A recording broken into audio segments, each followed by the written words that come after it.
ಕನ್ನಡ ತಾಯಿಗೆ ನೀ ಕೈಯ ಮುಗಿ. ನಮಸ್ಕಾರ, ಎಲ್ರಿಗೂ ಸ್ವಾಗತ ಮತ್ತೊಂದು ದೆವ್ವದ ಕಥೆಯೊಂದಿಗೆ. ಎಲ್ಲರೂ ಚೆನ್ನಾಗಿದ್ದೀರಾ ಅಂತ ಅಂದ್ಕೊಂಡಿದ್ದೀನಿ. ಈ ಒಂದು ಕಥೆನ ಪೂರ್ತಿಯಾಗಿ ಕೇಳಿ ಆಮೇಲೆ ನಿಮ್ಮ ಅನಿಸಿಕೆನ ತಿಳಿಸಿ. ಹಾಗೆ ನೀವೊಂದು ವಿಡಿಯೋಗೆ ಲೈಕ್ ಕೂಡ ಮಾಡ್ಕೊಳ್ಳಿ, ಹಾಗೆ ನಮ್ಮ ಚಾನಲ್ನ ಸಬ್ಸ್ಕ್ರೈಬ್ ಕೂಡ ಮಾಡ್ಕೊಳ್ಳಿ. ಆದಷ್ಟು ಲೈಕ್ ಮಾಡಿ, ಶೇರ್ ಮಾಡಿ ಅಂತ ಕೇಳ್ತೀನಿ ಈ ಒಂದು ವಿಡಿಯೋನ. ಈ ಒಂದು ವಿಡಿಯೋ ಅಥವಾ ಈ ಒಂದು ಕಥೆನ ನಮಗೆ ಕೊಟ್ಟಿರೋರು ಬಂದ್ಬಿಟ್ಟು ರಾಕೇಶ್ ಅಂತ ಹೇಳಿ. ಇವರು ಮೂಲತಃ ಮಂಗಳೂರಿನವರು, ಅಂದರೆ ದಕ್ಷಿಣ ಕನ್ನಡ ಜಿಲ್ಲೆಯವರು ಅಂತ ಹೇಳ್ಬೋದು. ಮಂಗಳೂರಲ್ಲದೆ ಹೋದರೂ ಕೂಡ ದಕ್ಷಿಣ ಕನ್ನಡ ಜಿಲ್ಲೆಯವರು. ಇವರು ಹೇಳಿರೋ ಪ್ರಕಾರ ಕತೆ ಅಂದರೆ ಘಟನೆ ಆಗಿರೋದು ಬಂದ್ಬಿಟ್ಟು ಈ ಒಂದು ಕುಂದಾಪುರದಿಂದ ಬೈಂದೂರು, ಈ ಒಂದು ಭಟ್ಕಳ ಹೋಗುತ್ತೆ ಊರು. ಬೈಂದೂರು ಭಟ್ಕಳ ಹೈವೇ ಅನ್ನೋಕ್ಕೆ ಒಂದು ಸ್ವಲ್ಪ ಘಾಟ್ ಸೆಕ್ಷನ್ ರೋಡ್ ಅಂತಲೇ ಹೇಳ್ಬೋದು, ಅದನ್ನು ಕಾಡ್ದಾರಿ ಅಂತಲೇ ಹೇಳ್ಬೋದು. ಈ ಕಡೆ ಕುಂದಾಪುರ ಕಡೆ ಯಾರಾದರೂ ಇದ್ದೀರಾ ಅಂತ ಹೇಳಿದ್ರೆ ಆ ಒಂದು ದಾರಿ ಬಗ್ಗೆ ಕಾಮೆಂಟ್ ಮಾಡ್ಬೋದು.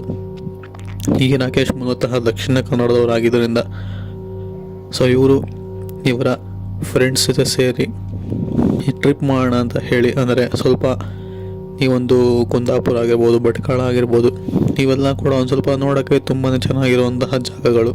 ಸುತ್ತಮುತ್ತ ಗ್ರೀನರಿ ಅಂದರೆ ಹಸಿರು ತುಂಬಿಕೊಂಡಿರುವಂತಹ ಜಾಗಗಳು ಅಂತಲೇ ಹೇಳ್ಬೋದು.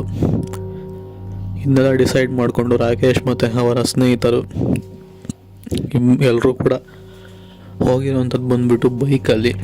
ಸೊ ಸುಮಾರು ಒಂದು 4ರಿಂದ 5 ಬೈಕ್ ಇರ್ಬೋದು. ಅವರ ಸ್ನೇಹಿತರ ಗುಂಪಲ್ಲಿ 12 ಜನ ಇದ್ದರು ಅಂತ ಹೇಳಿರುವಂಥದ್ದು. ಸೊ 12 ಜನ ಮತ್ತು 6 ಬೈಕ್, ಅಂದರೆ ಒಂದೊಂದು ಬೈಕಲ್ಲಿ ಇಬ್ಬಿಬ್ಬರು ಕೂತ್ಕೊಂಡು ಹೋಗೋ ಥರ ಪ್ಲ್ಯಾನ್ ಮಾಡಿರುವಂಥದ್ದು. ಸರಿ ಅಂತ ಹೇಳಿ ಪ್ಲ್ಯಾನ್ ಮಾಡಿಕೊಂಡು ಇವರು ದಕ್ಷಿಣ ಕನ್ನಡದಿಂದ ಬಿಡ್ತಾರೆ. ಅಂದರೆ ಇವರ ಇದ್ದಂತಹ ಒಂದು ಊರಿನಿಂದ ಬಿಡ್ತಾರೆ. ಇವರು ಊರ ಹೆಸರನ್ನು ಸ್ಪೆಸಿಫೈ ಮಾಡಿಲ್ಲ, ಬಟ್ ಒಂದು ಮಂಗಳೂರು ಮತ್ತು ದಕ್ಷಿಣ ಕನ್ನಡ ಎರಡಕ್ಕೂ ಹತ್ತಿರ ಇರುವಂತಹ ಊರು ಅಂತ ಹೇಳಿರುವಂಥದ್ದು.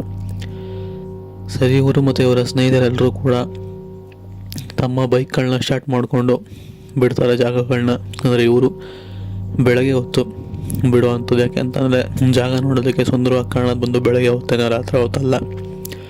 ಸೊ ಇವರಿಗೆ ದಕ್ಷಿಣ ಕನ್ನಡನೆಲ್ಲ ಸುತ್ತಾಡಿಕೊಂಡು ಹೋಗಿ ಮಂಗಳೂರಿಂದ ಕುಂದಾಪುರ ಹೋಗಿ ಉಡುಪಿ, ಕುಂದಾಪುರ ಇದೆಲ್ಲ ಸುತ್ಕೊಂಡು ಹೋಗಬೇಕಾದ ಸಮಯ ಮಧ್ಯಾಹ್ನ 4 ಗಂಟೆ ಆಗಿತ್ತು. ಸರಿ, 4 ಗಂಟೆ ಆಗಿದೆ. ಇವತ್ತು ಇಲ್ಲೇ ಎಲ್ಲರೂ ಟೆಂಟ್ ಹಾಕಿ ಸ್ಟೇ ಮಾಡೋಣ ಅಂತ ಹೇಳಿ, ಅಂದರೆ ಇವರು ರೂಮ್ಸ್ ಎಲ್ಲ ಬುಕ್ ಮಾಡಿರಲ್ಲ, ಟೆಂಟ್ನ ತೊಗೊಂಡು ಹೋಗಿರ್ತಾರೆ. ಸರಿ, ಟೆಂಟ್ ಹಾಕಿ ಸ್ಟೇ ಮಾಡೋಣ ಅಂತ ಹೇಳಿರೋರು ಕೂಡ ಒಂದು ಜಾಗ ಹುಡುಕ್ತಾರೆ.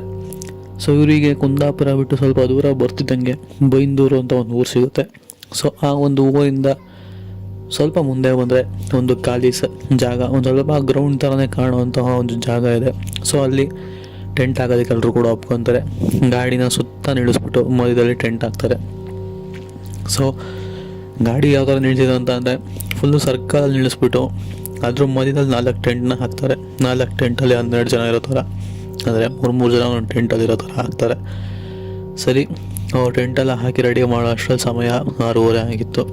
ಹೇಗೋ 6:30 ಆಗಿದೆಯಲ್ಲ ಅಂತ ಹೇಳಿ ಹಾಗೆ ಅವರೆಲ್ಲರೂ ತೊಗೊಂಡೋಗಿರ್ತಾರೆ. ಅಡುಗೆ ಸಾಮಾನುಗಳೆಲ್ಲ ತೊಗೊಂಡು ಟೀ ಮಾಡಿ ಕುಡಿದ್ಬಿಟ್ಟು ಹಾಗೆ ಅಡುಗೆ ಮಾಡೋದಕ್ಕೆ ಶುರು ಮಾಡ್ತಿರ್ತಾರೆ. ಸೊ ಮಾಡ್ತಾ ಎಲ್ಲನೂ ಕೂಡ ಆಗುತ್ತೆ. ಕೊನೆಗೆ ಊಟನೂ ಕೂಡ ಆಗುತ್ತೆ. ಊಟ ಮುಗಿಸ್ಕೊಂಡು ನಂತರ ಪಾತ್ರೆಗಳನ್ನೆಲ್ಲ ಅಲ್ಲೇ ಬಿಟ್ಟಿರ್ತಾರೆ. ಬೆಳಗ್ಗೆ ತೊಗೊಂಡು ಹೋದರೆ ಆಯಿತು ಅಂತ ಹೇಳಿ, ಸರಿ ಅಂತ ಹೇಳಿ ಹೀಗೆ ಓಡಾಡ್ಕೊಂಬರೋಣ ಅಂತ ಹೇಳಿ 12 ಜನರಲ್ಲಿ 3 ಜನ ಮಾತ್ರ ಓಡಾಡ್ಕೊಂಬರೋಣ ಅಂತ ಹೇಳಿ ಓಡ್ತಾರೆ. ಮಿಕ್ಕಂತಹ 9 ಜನ ಇರ್ತಾರಲ್ಲ, ಅವ್ರು ಸ್ಟೇ ಹತ್ರನೇ ಇರ್ತಾರೆ. ಸೊ ಇವ್ರು 3 ಜನ ಹೋದವರು ತುಂಬ ಹೊತ್ತಾದರೂ ಕೂಡ ವಾಪಸ್ ಬರೋದಿಲ್ಲ.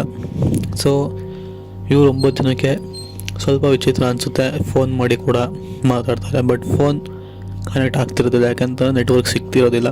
ಇದಾದಮೇಲೆ ಆ ಒಂದು 3 ಜನ ಹೋಗಿ ತುಂಬಾ ಹೊತ್ತಾಗುತ್ತೆ. ಸರಿ ಅಂತ ಹೇಳಿ ಇವರು ಕೂಡ ಟಾರ್ಚ್ ಆನ್ ಮಾಡಿಕೊಂಡು ಹೋಗ್ತಾರೆ. ಬಿಕಾಸ್ ಅಲ್ಲಿ ಅಷ್ಟೊಂದು ಬೆಳಕು, ಅಂದರೆ ದಾರಿ ದೀಪ ಇರೋದಿಲ್ಲ. ಸೊ ಟಾರ್ಚ್ ಆನ್ ಮಾಡಿಕೊಂಡು ಸ್ವಲ್ಪ ದೂರ ಬರ್ತಾರೆ.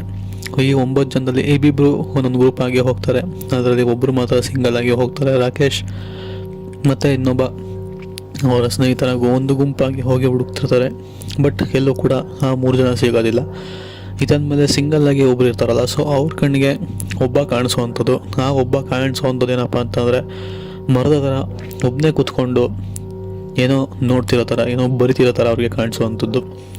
ಇದ್ಯಾಕೆ ವಿಚಿತ್ರವಾಗಿ ಆಡ್ತಿದ್ಯಾ, ಎದ್ಬಾ ಅಂತ ಹೇಳಿ ಜೋರಾಗಿ ಗದರಿದಾಗ ಆ ಒಂದು ವ್ಯಕ್ತಿ ಏನಿದಲ್ಲ ಅವನು ಬೆಚ್ಚ ಬೀಳ್ತಾನೆ. ಸೊ ಬೆಚ್ಚ ಬಿದ್ದಾದ್ಮೇಲೆ ಪುನಃ ಅಲ್ಲಿಂದ ಎದ್ದು ಇಲ್ಲೇನು ಮಾಡ್ತಿದ್ಯಾ ಬಾ ಮಿಕ್ಕಂತ ಇಬ್ಬರು ಎಲ್ಲಿ ಅಂತೆಲ್ಲ ಕೇಳ್ತಾರೆ, ವಿಚಾರಿಸ್ತಾರೆ. ಸೊ ಅವರು ಕೂಡ ನನಗೆ ಗೊತ್ತಿಲ್ಲ, ನನಗೇನಾಯಿತು ಅಂತಲೇ ಗೊತ್ತಿಲ್ಲ, ನಾನು ಹೆಂಗೆ ಇಲ್ಲಿಗೆ ಬಂದೆ ಅಂತಲೇ ಗೊತ್ತಿಲ್ಲ, ನಾವು 3 ಜನ ಬಂದ್ವಿ ಕರೆಕ್ಟ್, ಅದಾದಮೇಲೆ ಏನಾಯಿತು ನನಗೇನು ಕೂಡ ನೆನಪಿಲ್ಲ ಅಂತ ಹೇಳಿ ಅಲ್ಲಿಂದ ಬರ್ತಾರೆ.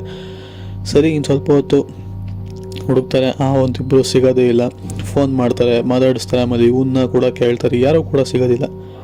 ಸ್ವಲ್ಪ ಹೊತ್ತು ಬಿಟ್ಕೊಂಡು ಪುನಃ ಎಲ್ಲರೂ ಕೂಡ ಮಲ್ಕೊತಾರೆ. ಅಂದರೆ ಬಿಡು ಕತ್ಲೆ ಆಗಿದೆ, ಇನ್ನು ಹುಡ್ಕೋದಕ್ಕಾಗಲ್ಲ, ಇಬ್ಬರು ಒಟ್ಟಿಗೆ ಇದಾರಲ್ಲ ಬರ್ಬೋದು ಅಂದ್ಕೊಂಡು ಇವರು ಬಿಟ್ಬಿಡ್ತಾರೆ. ಸೊ ಬಿಟ್ಟಾದಮೇಲೆ ಒಂದು ಕಡೆ ಗಾಬರಿ ಇದ್ದೇ ಇರುತ್ತೆ. ಸೊ ಒಟ್ಟಿಗೆ ಬಂದಿದ್ದೀವಿ, ಅವರಿಬ್ಬರು ಎಲ್ಲೋದ್ರು ಅಂತ ಬೇರೆ ಗೊತ್ತಿಲ್ಲ. ಇವನು ಬೇರೆ ವಿಚಿತ್ರವಾಗಿ ಆಡ್ತಿದ್ದ, ಜಾಗ ಏನಿದೆಯೋ ಏನೋ ಗೊತ್ತಾಗೋದಿಲ್ಲ. ಸರಿ ಅಂತ ಹೇಳಿ ಬೆಳಗಿನ ಒಂದು 5:30, 6 ಗಂಟೆ ಆಗುತ್ತೆ. ಅಷ್ಟಾಗಿ ಬೆಳಕಿರೋದಿಲ್ಲ, ಬಟ್ ಆದರೂ ಕೂಡ ಗಾಡಿ ಎತ್ಕೊಂಡು ಸ್ವಲ್ಪ ದೂರ ಹುಡುಕ್ತಾರೆ. ಸೊ ಹುಡುಕ್ಬೇಕಾದ್ರೆ ಇಬ್ಬರು ಏನಿದ್ರಲ್ಲ ಅವರು ತುಂಬಾ ದೂರ ಹೋಗಿರ್ತಾರೆ. ಹತ್ರ ಒಂದು 7-8 ಕಿಲೋಮೀಟ್ರ್ ದೂರದಲ್ಲಿ ಹೋಗಿ ಒಂದು ಸೈಡಲ್ಲಿ ಮಲಗಿರ್ತಾರೆ. ಅವರಿಗೆ ಭಾಸವಾಗುತ್ತೆ. ಆಮೇಲೆ ಹೋಗಿ ಮಾತಾಡಿಸ್ತಾರೆ, ಎಬ್ಬರಿಸ್ತಾರೆ, ನೀವ್ಯಾಕೆ ಇಲ್ಲಿ ಬಂದು ಮಲಗಿದ್ದೀರಾ, ಅಲ್ಲೇ ಬರ್ಬೋದಾಗಿತ್ತು ಅಂತ ಹೇಳಿ ಕೇಳ್ತಾರೆ. ಆಮೇಲೆ ಅವ್ರು ಹೇಳೋ ಅಂಥದ್ದು, ಇಲ್ಲ ನಾವು ಬರಲಿಲ್ಲ, ಇಲ್ಲಿ ನಾವು 3 ಜನ ಒಟ್ಟಿಗೆ ಬಂದ್ವಿ ನಿಜ, ಅದಾದಮೇಲೆ ಏನಾಯಿತು ಗೊತ್ತಿಲ್ಲ, ಹಿಂದಗಡೆ ಯಾರೋ ಪಾಸ್ ಆದಂಗೆ ಆಯಿತು. ಸರಿ ಅಂತ ಹಿಂದಿದ್ರಿಗೆ ನೋಡಿದ್ವಿ, ಯಾರೂ ಕೂಡ ಕಾಣಿಸ್ಲಿಲ್ಲ. ಅದಾದಮೇಲೆ ಸ್ವಲ್ಪ ಹೊತ್ತು ಅಲ್ಲೇ ಓಡಾಡ್ತಿದ್ವಿ, ಅದರಲ್ಲಿ ಒಬ್ಬನಿಗೆ ಮಾತ್ರ ತಲೆ ಸುತ್ತ ಬಂತು ಅಂತ ಹೇಳಿ ಅವನ್ನ ಅಲ್ಲೇ ಮನಗಿಸಿದ್ವಿ. ಸೊ ಅದಾದಮೇಲೆ ನಾವು ಇಲ್ಲೇ ನೀರು ಸಿಗುತ್ತಾ ಅಂತ ಹೇಳಿ ವಾಪಸ್ ಬರಬೇಕಾದ್ರೆ ನಮ್ಮ ಕಣ್ಣಿಗೆ ಯಾವುದೋ ಒಂದು ಕಪ್ಪಾದಂತಹ ನೆರಳು ಕಾಣಿಸಿರೋವಂಥದ್ದು. ಸೊ ಅದು ನಮ್ಮನ್ನೇ ಒಂಥರ ವಿಚಿತ್ರವಾಗಿ ನೋಡ್ತಾ ಅಟ್ಟಾಡಿಸ್ಕೊಂಡು ಬರ್ತಿತ್ತು. ಸೊ ಅಲ್ಲಿಂದ ನಾವು ತಪ್ಪಿಸ್ಕೊಂಡು ಓಡಿ ಎಷ್ಟು ದೂರ ಬಂದ್ವಿ. ಸೊ ಇದು ಆಗಿರುವಂತಹ ಒಂದು ಘಟನೆ ಅಂತ ಹೇಳಿದ್ರು. ಅದಾದಮೇಲೆ ನಾವೊಂದು ಮೂರ್ಛೆ ಬಿದ್ದಂತಹ ವ್ಯಕ್ತಿ ಎದ್ದು ವಿಚಿತ್ರವಾಗಿ ಆಡ್ತಿದ್ನಲ್ಲ, ಅದನ್ನು ಕೂಡ ಗಮನಿಸಿರುವಂತಹ ಒಬ್ಬ ಸ್ನೇಹಿತ ಹೌದು ಅಂತ ಹೇಳಿ ಕೊನೆಗೆ ಎಲ್ಲರೂ ಕೂಡ ಆ ಒಂದು ಜಾಗನ ಬಿಟ್ಟು ಅಲ್ಲಿ ಒಂದು ಪೂಜೆನ ಮಾಡಿ ನಂತರ ಆ ಒಂದು ಜಾಗನ ಬಿಟ್ಟು ಅಲ್ಲಿಂದ ಮುಂದಕ್ಕೆ ಹೊರಡ್ತಾರೆ. ಸೊ ಇದು ಆಗಿರುವಂತಹ ಒಂದು ಸತ್ಯ ಘಟನೆ. ಈ ಒಂದು ಕತೆ ಇಷ್ಟ ಆಗಿದೆ ಅಂತ ಅಂದ್ಕೊಂಡಿದ್ದೀನಿ. ಇಷ್ಟ ಆಗಿದೆ ಲೈಕ್ ಮಾಡಿ, ಹಾಗೆ ನಮ್ಮ ಚಾನಲ್ ಸಬ್ಸ್ಕ್ರೈಬ್ ಮಾಡ್ಕೊಳ್ಳಿ. ಸಿಗೋಣ ಮತ್ತೊಂದು ಕಥೆಯೊಂದಿಗೆ. ಅಲ್ಲಿವರೆಗೂ take care, good bye friends.